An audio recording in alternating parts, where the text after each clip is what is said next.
Good morning, सुप्रभात, welcome back, आदाब, सत श्री अकाल। चलिए, एनवायरनमेंट के इस क्लास में आपका पुनः स्वागत है। आइए देखिए, क्वेश्चन आपके सामने है और एक एक करके हम क्वेश्चन को पढ़ते चलेंगे, देखते चलेंगे, सुनते चलेंगे और इसमें क्या क्या इंपॉर्टेंट पॉइंट्स हैं उसको भी साथ साथ में नोट करते चलेंगे। तो ये आपको एक क्वेश्चन जरूर लग रहा होगा, लेकिन यहाँ से 10 पॉइंट अभी निकल कर आएंगे। पहला क्वेश्चन कहता है कि 40 वर्षों में पहली बार किस रिपोर्ट के अनुसार भारत के कार्बन उत्सर्जन में कमी आई। 40 वर्षों में पहली बार किस रिपोर्ट के अनुसार भारत के कार्बन उत्सर्जन में कमी आई। बात समझ पा रहे हैं? तो जल्दी से कमेंट करके बताएं इसका सही आंसर क्या होगा। हम इंतजार कर रहे हैं, आप लोग जल्दी से कमेंट करके बताएं इसका आंसर क्या होगा। जी बिल्कुल, जल्दी से कमेंट करें। हम थोड़ा इधर उधर होते हैं भैया, जल्दी से कमेंट करें आप। बहुत ही मस्त क्वेश्चन, बहुत ही प्यारा क्वेश्चन है और जितने भी इन्वायरमेंट के करंट्स बता रहे हैं भैया, आप लोग उसको जरूर पढ़िएगा। और आप लोग देख रहे हैं ना, धीरे धीरे किसी भी एग्जाम में आप कोई भी एग्जाम देंगे भैया, उसमें जो इन्वायरमेंट का दायरा वो धीरे धीरे बढ़ रहा, घट कभी नहीं रहा, वो है ना। तो चलिए पहला क्वेश्चन देखिए भैया, इसका आंसर क्या होगा। पहले क्वेश्चन का आंसर क्या होगा भैया? Carbon brief. बात समझ पा रहे हैं? पहले क्वेश्चन का आंसर क्या होगा? Carbon brief. अब देखिए कार्बन ब्रीफ है क्या, इसको और कैसे हम अच्छी तरीके से जान सकते हैं। कार्बन ब्रीफ की बात की जाए भैया तो यूरोप, यह क्या है? एक पर्यावरणीय वेबसाइट है क्या भैया? ये हमने कहा एक पर्यावरणीय वेबसाइट है, ठीक, पर्यावरणीय वेबसाइट है कार्बन ब्रीफ। और बात की जाए इसका वित्त पोषण कौन कर रहा है, तो यूरोपीय जलवायु फाउंडेशन द्वारा। वित्त पोषण पूछा जाए भैया, वित्त पोषण यूरोपीय जलवायु फाउंडेशन है ना, यूरोपीय जलवायु फाउंडेशन द्वारा भैया इसका वित्त पोषण किया जा रहा है। ये पॉइंट्स नोट करिएगा भैया। कार्यालय कहाँ है इसका? कार्यालय कहाँ भैया इसका? लंदन में। कार्यालय कहाँ इसका भैया? लंदन में है। क्लियर हुआ? और बात की जाए भैया तो अभी इसने भैया कहा, इसने एक रिपोर्ट प्रस्तुत किया, इसने कहा भैया कि मार्च में, अब चाहे सो कोविड-19 तो कारण है ही, कोविड-19 तो कारण है ही, कोविड-19 के अलावा भी कारण है भैया प्रमुख।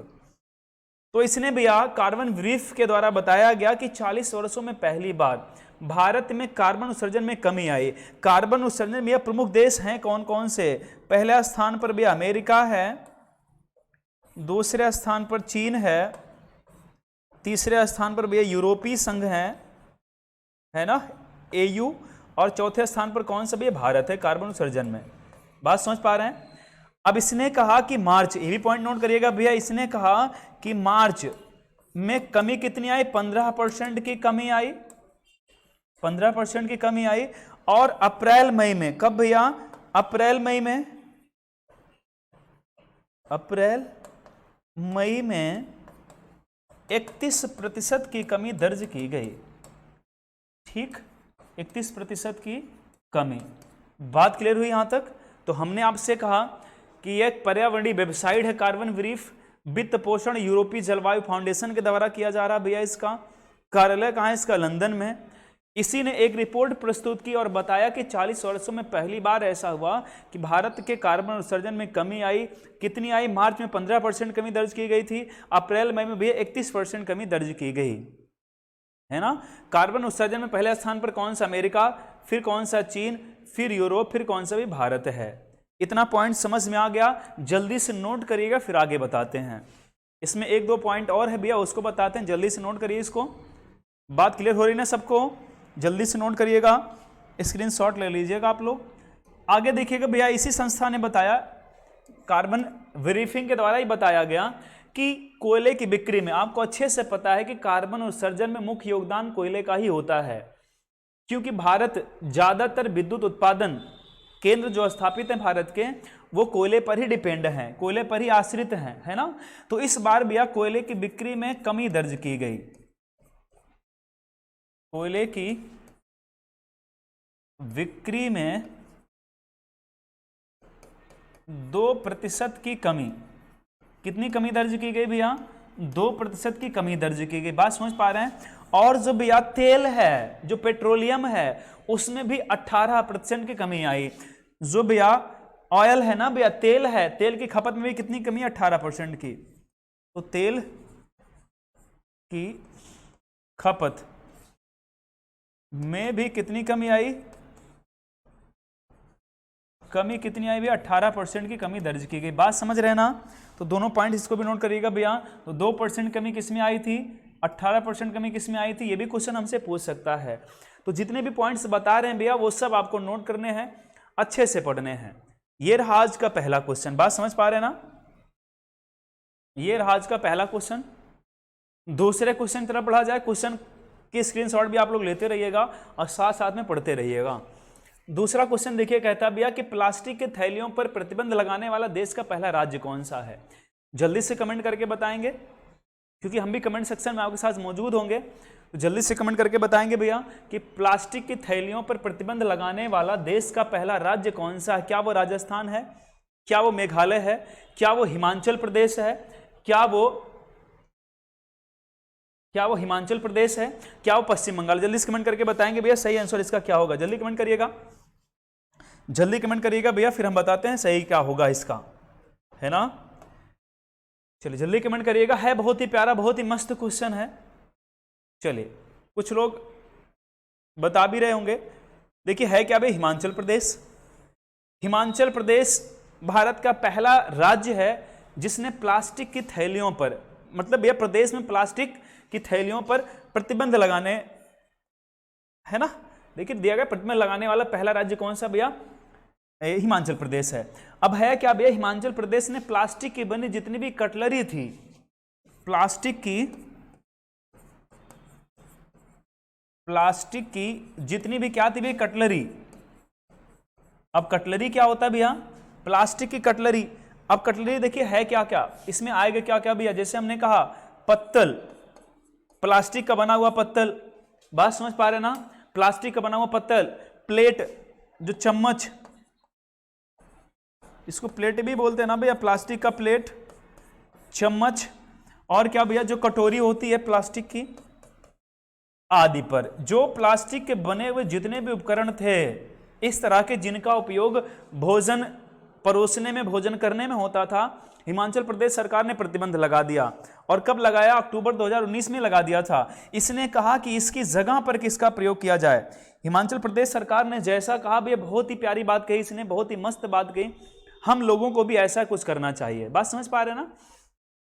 इसने कहा कि जो प्लास्टिक की कटलरी है इसके स्थान पर जो पत्ते से बने हुए दोने पत्तल होते हैं, है ना, इसने कहा भैया कि पत्तल और दोने का प्रयोग किया जाए। जो पत्ते से बने ना भैया, पत्ते से बने दोने पत्तल का प्रयोग किया जाए।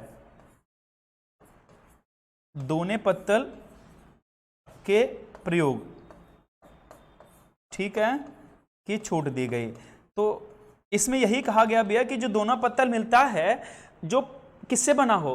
पत्तल का बना हो, जो किसका बना? पत्ते का बना हो, उसका उपयोग किया जाए, है ना? ये किसने कहा? हिमाचल प्रदेश सरकार ने बहुत अच्छी बात कही। अब अगर ऐसा होगा तो लोग ज्यादा से ज्यादा उत्पादन किसका करेंगे भैया? पेड़ पौधों का करेंगे, क्योंकि भैया उनको पत्ता चाहिए पत्तल बनाने के लिए, तो उसका उत्पादन भी करेंगे। जब आदमी की जरूरत होती है ना तो उसका उत्पादन भी करने लगता है वो। हिमाचल प्रदेश सरकार ने कहा, अब ऐसा नहीं कि अनाउंसमेंट करते तुरंत प्रतिबंध लगा दिया, अक्टूबर से लेकर 3 महीने तक इसने कहा भैया कि छूट दी जाती है। तो अगर हमसे पूछा जाए कितने महीने की छूट दी गई थी, तो जिस दिन से व्यवस्था लागू हुई उसके बाद से भैया 3 महीने तक। इसने कहा कि 3 महीने के अंदर, 3 महीने के अंदर जो पुराने स्टॉक हैं, 3 महीने के अंदर जो पुराने स्टॉक हैं, जो पुराने स्टॉक हैं उनकी बिक्री,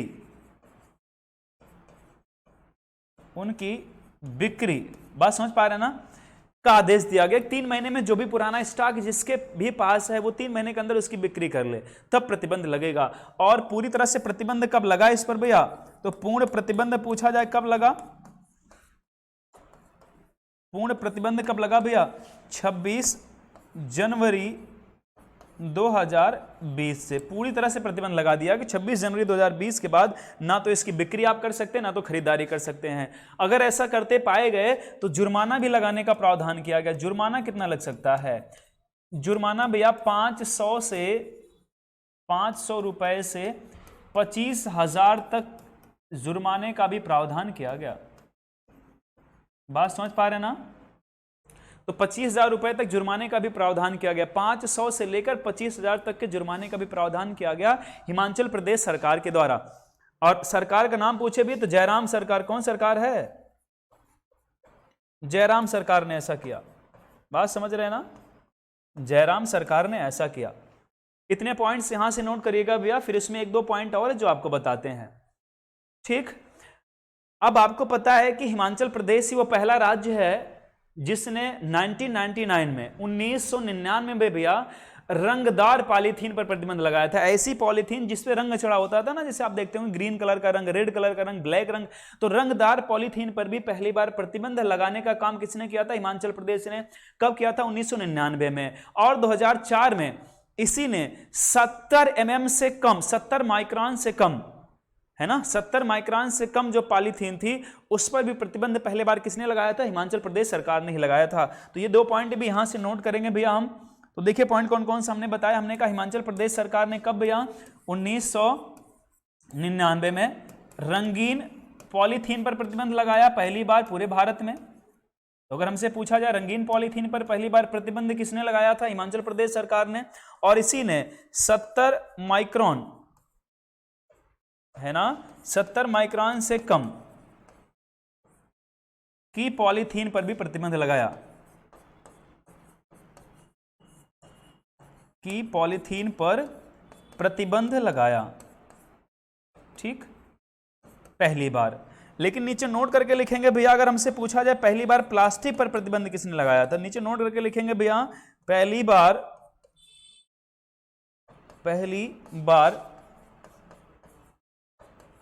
प्लास्टिक पर प्रतिबंध, पहली बार प्लास्टिक पर प्रतिबंध किसने लगाया था? भाई हरियाणा सरकार ने लगाया था। किसने लगाया था? हरियाणा सरकार ने लगाया था। कब लगाया था? 2011 में। बात समझ गए? तो ये पॉइंट्स भी यहाँ से नोट करिएगा भैया जी, जल्दी नोट करिएगा आप लोग।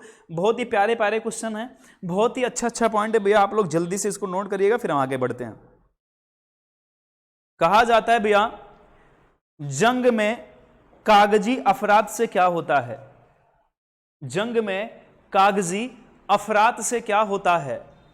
हिम्मतें लड़ती हैं, तादाद से क्या होता है? हिम्मतें लड़ती हैं, तादाद से क्या होता है? समझ पा रहे हैं ना?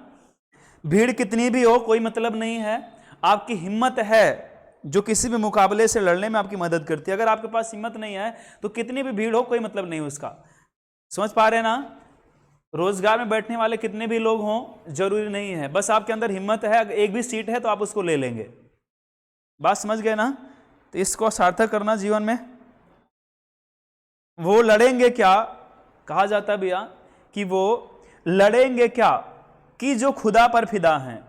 वो लड़ेंगे क्या कि जो खुदा पर फिदा हैं।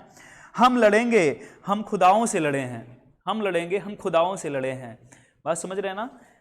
ये सारी चीजें जो बता रहे हैं ना भैया, ये सब जीवन में सार्थक करने वाली चीजें हम भी कोशिश करते हैं कि जीवन में भी लागू किया जाए। ये दो क्वेश्चन हुए भैया आपके। तीसरे क्वेश्चन की तरफ बढ़ते हैं भैया हम।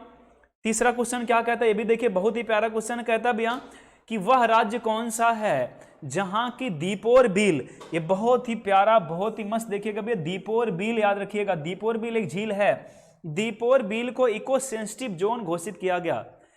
मतलब वह राज्य कौन सा है, यहां से दो क्वेश्चन आपको मिलेंगे। वह राज्य कौन सा जहां पर दीपोर बील है। यहां से एक चीज और आप जान पाए, दीपोर बील है क्या भैया? एक झील है, ठीक है। ये झील किस राज्य में, ये भी आप जान पाएंगे, अभी बताएंगे भैया आपको। जल्दी से कमेंट करिए आप लोग भैया कि दीपोर बील झील कहां पर है, जल्दी कमेंट करिएगा, दीपोर बील झील कहां पर है।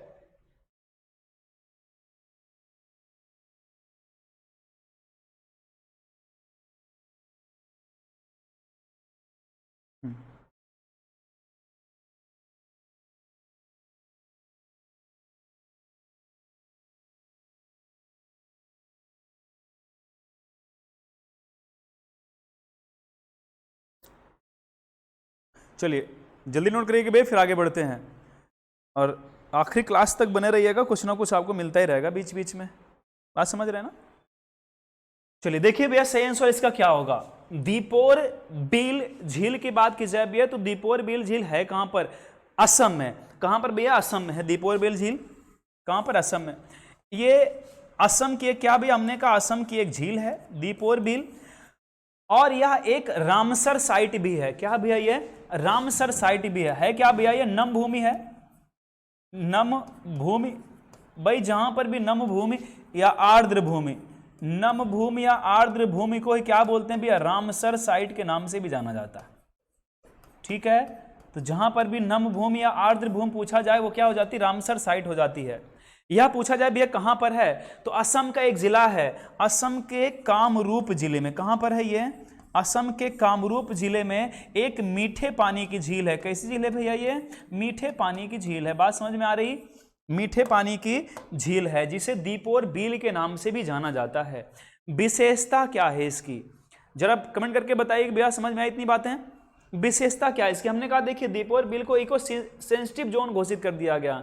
ऐसा इसलिए क्योंकि यहां पर जो जीव थे, झील का अस्तित्व धीरे धीरे समाप्ति की तरफ था। यहां पर जो जीव थे धीरे धीरे समाप्ति की तरफ थे, इसीलिए इसको सेंसिटिव कह दिया गया। सेंसिटिव का मतलब भी होता भैया कि संवेदनशील।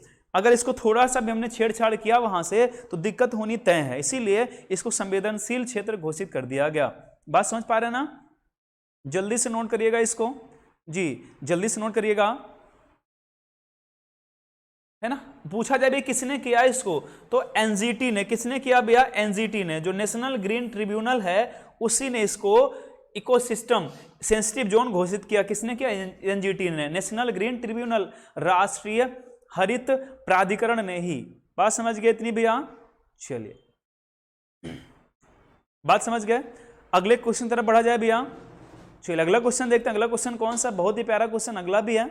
ठीक है, बहुत ही मस्त क्वेश्चन अगला भी है। चलिए देखिए चौथा क्वेश्चन कहता भैया कि हाल ही में देश के कितने नम भूमि क्षेत्र को अंतरराष्ट्रीय महत्व का क्षेत्र घोषित किया गया। ये तो बहुत ही प्यारा क्वेश्चन हो जाता है कि हाल ही में देश के कितने नम भूमि क्षेत्र को अंतरराष्ट्रीय महत्व का क्षेत्र घोषित किया गया। 5, 10, 15, 20। एनवायरमेंट की क्लास जो हम पढ़ा रहे थे भैया, तो ये बहुत पहले इसकी चर्चा हम कर चुके हैं आपसे, एक बार पुनः करना चाहते हैं, है ना? इंपॉर्टेंट है, सारा चीज बताएंगे, यहां से एक भी नहीं छोड़ेंगे कि उत्तर प्रदेश के कितने शामिल हैं, पंजाब के कितने शामिल है, महाराष्ट्र कितने शामिल है ना, सारी चीजें बताएंगे भैया। बस आप लोग आखिरी तक बने रहिए, क्लास में सब कुछ मिलेगा। संघर्ष के मार्ग पर जो वीरता से चलता है, कहा जाता है भैया कि संघर्ष के मार्ग पर जो वीरता से चलता है वो ही इस संसार को बदलता है, वो ही इस संसार को बदलता है। जिसने अंधकार, मुसीबत और खुद से जंग जीती, सूर्य बनकर वही निकलता। आरबी सर ने बहुत पहले इसको बता दिया होगा आपको, है ना? तो मुसीबतों से ना घबराएं, मुसीबतों से लड़ना सीखें, परिस्थितियों से लड़ना सीखें, सफलता जरूर मिलेगी। तो देखिए कितने भैया? 10। कितने भैया? हमने कहा नम भूमि क्षेत्र कितने? 10 नम भूमि क्षेत्र घोषित किए गए। अब यहीं से थोड़ी और चीज जानते भी, अगर हमसे पूछा जाए कि वर्ल्ड वेटलैंड डे कब मनाया जाता है, विश्व आर्द्र भूमि दिवस कब मनाया जाता है, तो विश्व आर्द्र भूमि दिवस मनाया कब जाता है भैया? आर्द्र भूमि दिवस कब मनाया जाता है? 2 फरवरी को। कब मनाया जाता है? 2 फरवरी को।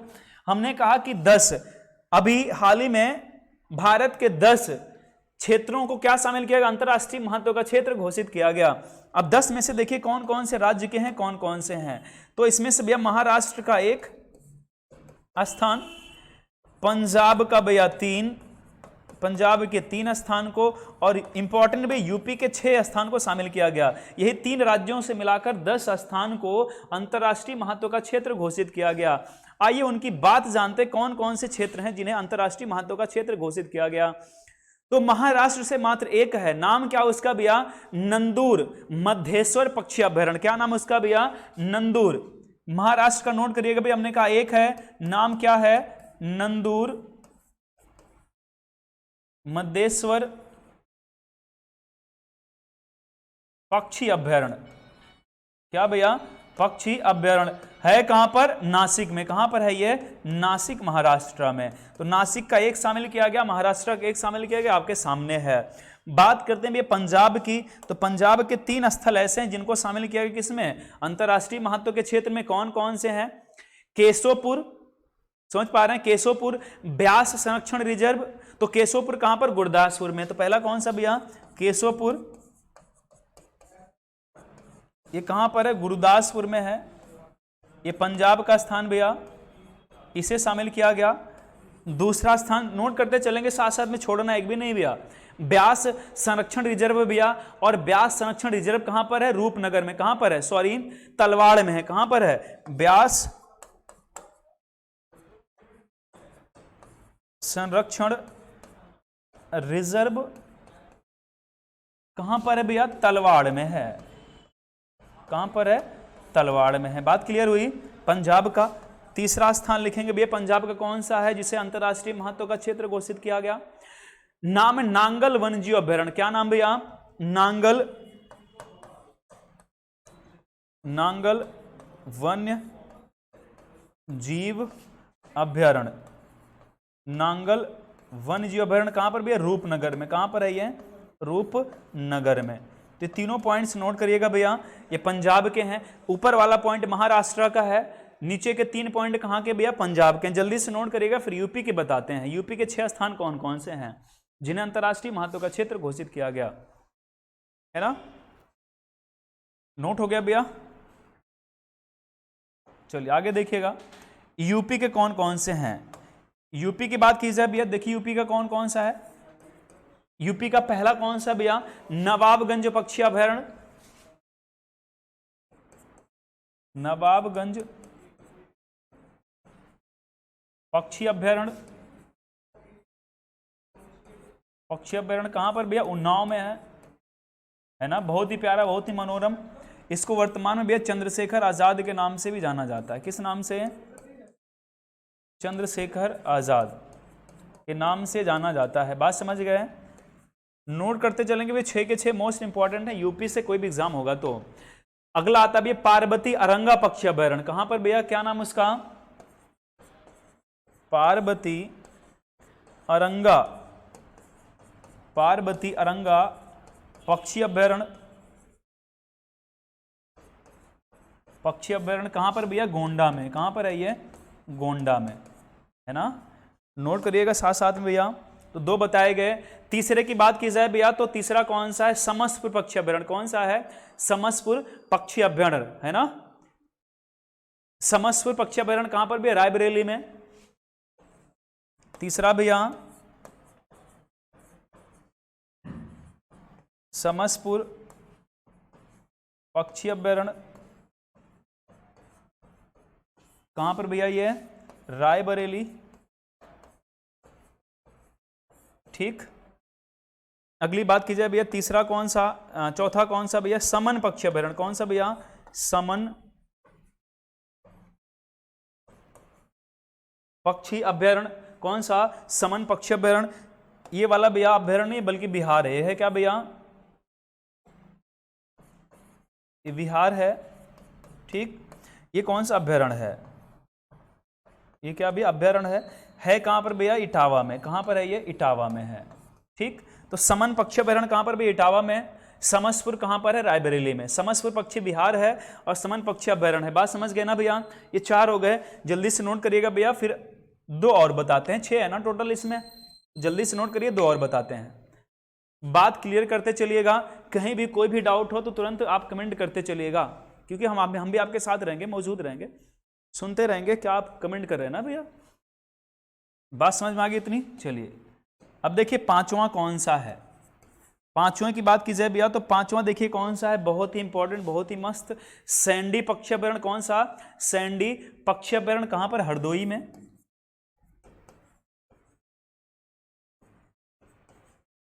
सैंडी पक्षी अभयारण्य कहां पर, हरदोई। बात समझ गए, हरदोई में है। लास्ट लिखेंगे भैया छठा, और याद भी होना चाहिए। बात समझ रहे हैं ना, जब टेस्ट लेंगे ना भैया, लगातार टेस्ट लेंगे एनवायरमेंट का, फिर रुकेंगे नहीं हम, क्योंकि जितना हम पढ़ा रहे हैं ना अभी तक, सबका टेस्ट एक साथ लेंगे हम। ठीक है, अगला भी सरसई नवर झील। कौन सी,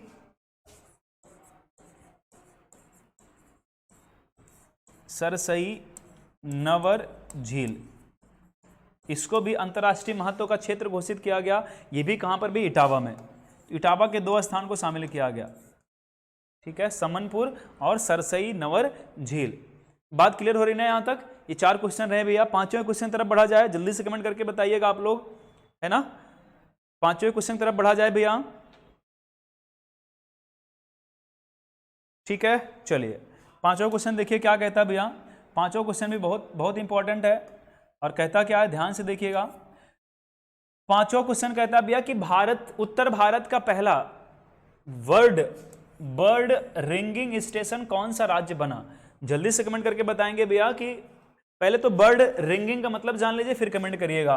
बर्ड रिंगिंग का मतलब होता है भैया कि जो पक्षियों का पैर होता है ना, पक्षियों के पैर में एक रिंग लगा दी जाती है और उसी रिंग में चिप लगा होता है।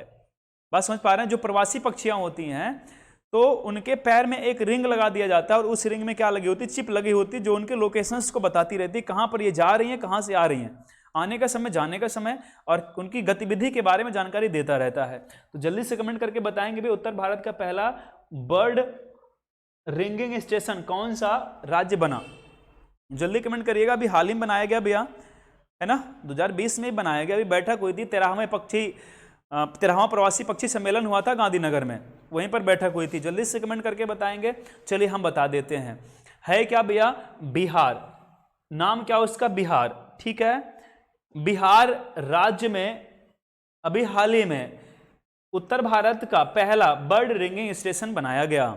और कहां पर हस्ताक्षर हुए, बैठक कहां हुई थी? हमने कहा भैया 13वें प्रवासी, है ना, पक्षी, 13वें प्रवासी पक्षी सम्मेलन में। और सम्मेलन हुआ कहां था भैया? गुजरात के गांधीनगर में। सम्मेलन कहां हो रहा था भैया? गांधीनगर में। ठीक है, गुजरात के गांधीनगर में सम्मेलन हो रहा था और इसी पर बिहार सरकार, किसने भैया? बिहार सरकार तथा दूसरा कौन था जिसने हस्ताक्षर किया भैया? बढ़ावा तो वही देगा, मदद तो वही करेगा, BNHS। BNHS का मतलब क्या होता है भैया? BNHS का मतलब होता है बॉम्बे नेचुरल हिस्ट्री सोसाइटी तथा बॉम्बे नेचुरल हिस्ट्री सोसाइटी, है ना, बॉम्बे नेचुरल हिस्ट्री सोसाइटी। बात समझ पा रहे हैं? इनके बीच में एक हस्ताक्षर हुआ, इन दोनों के बीच में एक समझौता हुआ, हस्ताक्षर हुआ। ठीक है, मतलब विकसित मदद करने में मदद कौन करेगा भैया? Bombay natural history society, BNHS करेगा। और अगर पूछा जाए बिहार राज्य इसमें कितना मद खर्च करेगी, कितना पैसा खर्च करेगी भैया, तो बिहार सरकार कितना खर्च करेगी भैया? 5 करोड़ अपनी तरफ से लगाएगी। इसके विकास के लिए कितना लगाएगी भैया? 5 करोड़ अपनी तरफ से लगाएगी। यहां से कुछ पॉइंट्स और हम जानते हैं, देखिए पॉइंट्स कौन कौन से, ये नोट हो गया होगा सबका, है ना। जल्दी से कमेंट करिएगा भैया और साथ साथ में नोट करते चलिएगा। ऐसा कोई भी टॉपिक नहीं जो बताया जाए आपको समझ में ना आए, मुझे जहां तक लगता है। अगर आपको लगता है नहीं सर ये थोड़ी कठिनाई से समझ में आ रहा है तो कमेंट करके बता दीजिएगा, अगली बार हम फिर इस पर चर्चा कर दिया करेंगे। बात समझ पा रहे हैं ना? अगली बार इस पर हम फिर से चर्चा कर दिया करेंगे। ठीक है, देखिए अभी तक 4 पॉइंट बताया गया। 5वां क्वेश्चन कौन सा था? हमने कहा कि बर्ड रिंगिंग स्टेशन कौन सा बनाया गया? बर्ड रिंगिंग उत्तर भारत का क्षेत्र कौन सा बनाया गया? तो कौन सा बनाया गया भाई? बिहार राज्य में। और बिहार राज्य में कहां पर? बिहार राज्य में कहां पर बनाया गया भैया? बिहार राज्य में बनाया गया। और कहां पर बनाया गया ये आइए उसको जानते हैं। गंगा नदी के तट पर। कहां पर? गंगा नदी के तट पर। और कहां बनाया गया गंगा नदी के तट पर भैया? भागलपुर में। तो गंगा नदी के तट पर बनाया गया, कहां पर? भागलपुर में। तो आंसर सही क्या होगा? बिहार। और कहां पर बनाया गया? हमने कहा गंगा नदी के तट पर। गंगा नदी के तट पर कहां पर? भागलपुर में। कहां पर बनाया गया? भागलपुर में बनाया गया। बात क्लियर हुई यहां तक? बहुत ही प्यारा टॉपिक भैया, ये बहुत ही मस्त क्वेश्चन है यहां से। अब देश में पहले ही 3 बन चुके थे भैया, चौथा है बिहार राज्य में, चौथा है। तमिलनाडु, राजस्थान, उड़ीसा में पहले ही ये बर्ड रिंगिंग स्टेशन बन चुका था। अगर पूछा जाए बिहार चौथा है तो बिहार किस स्थान भैया? चौथे स्थान पर है। इसके पहले कहां कहां बन चुका था भैया? हमने कहा तमिलनाडु में बन चुका था। ठीक है, तमिलनाडु, राजस्थान और उड़ीसा। तमिलनाडु, राजस्थान और तथा उड़ीसा में भैया पहले ही ये बन चुका था। ठीक, बिहार कौन सा भैया? चौथा राज्य है। बर्ड रिंगिंग स्टेशन मतलब समझ में आ गया ना भैया सबका? ठीक है, इसका मुख्यालय कहां पर? भागलपुर में, बिहार में, जो बर्ड रिंगिंग स्टेशन है। अब ये बनाया क्यों जाता, जरा ये बताइएगा।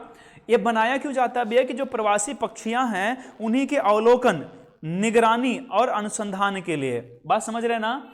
जो प्रवासी पक्षियां हैं उन्हीं के अवलोकन के लिए, उन्हीं की निगरानी के लिए, उन्हीं के अनुसंधान के लिए। अनुसंधान का मतलब क्या भैया? जो प्रजनन की क्रिया उनमें होती है, अपनी जातियों को बढ़ाने के लिए जो प्रजनन करते हैं वो लोग, उन्हीं के संरक्षण के लिए। अभी तक पूरे विश्व में जो बड़ा सारस होता है ना भैया, बड़ा सारस जो होता है, बड़ा सारस प्रजनन केंद्र पूरे विश्व में मात्र 3 जगह है। बड़ा सारस प्रजनन केंद्र पूरे विश्व में मात्र 3 जगह है, वो भी इसी के अंतर्गत आता है। ठीक है, और कहां कहां पर है भैया? बिहार में है, ये तो स्थापित किया गया अभी। और कहां था? असम में है। और कहां भैया? कंबोडिया में। बात समझ पा रहे हैं ना? तो बिहार में 2 जगह पर और एक देश कंबोडिया। तो हमने कहा पूरे विश्व में बड़ा सारस प्रजनन केंद्र। बात समझ रहे हैं? कौन सा सारस केंद्र भैया? बड़ा सारस प्रजनन केंद्र कहां पर है भैया? प्रजनन केंद्र पूरे विश्व में सिर्फ 3 ही जगह है, एक बिहार, एक असम, एक कंबोडिया। इतनी बातें क्लियर हो गई भैया।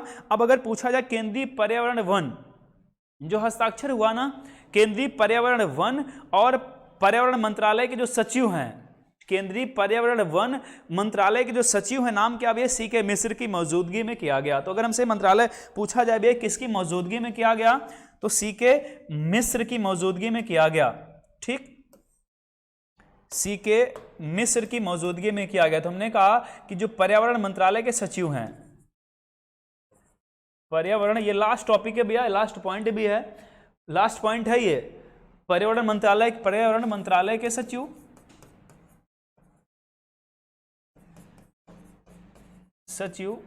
कौन भैया? सीके मिश्र की मौजूदगी में। सीके मिश्र की मौजूदगी में कितने देश शामिल थे भैया? तो लास्ट पॉइंट कौन सा? 130 देश इसमें शामिल थे। कितने शामिल थे भैया? 130 देश ही शामिल थे। किसमें? जो 13वां प्रवासी पक्षी दिवस मनाया गया था, कहां पर? गुजरात के गांधीनगर में। इतने पॉइंट समझ में आ गए भैया? किसी को कहीं भी कोई भी दिक्कत हो तो कमेंट करके जरूर बताते रहें। आपके लिए आज का क्वेश्चन क्या है कि वेसल का संबंध किससे है? आप लोग कमेंट बॉक्स में कमेंट करके बताएंगे भैया कि वेसल का संबंध किससे है। ठीक है, बेसल का संबंध, कोई ऑप्शन नहीं देंगे हम, बेसल का संबंध किससे है। ठीक है, ये हम बता चुके हैं, पढ़ा चुके हैं। आज का क्वेश्चन आपका क्या है? बेसल का संबंध किससे है। ठीक, तो आज के क्वेश्चंस, आज के पॉइंट यहीं तक। अगली क्लास में फिर आपसे मिलेंगे कुछ नए क्वेश्चंस के साथ, कुछ नए पॉइंट्स के साथ। ठीक है, तब तक लिए दीजिए इजाजत। बहुत बहुत धन्यवाद क्लास अटेंड करने के लिए, बहुत बहुत धन्यवाद।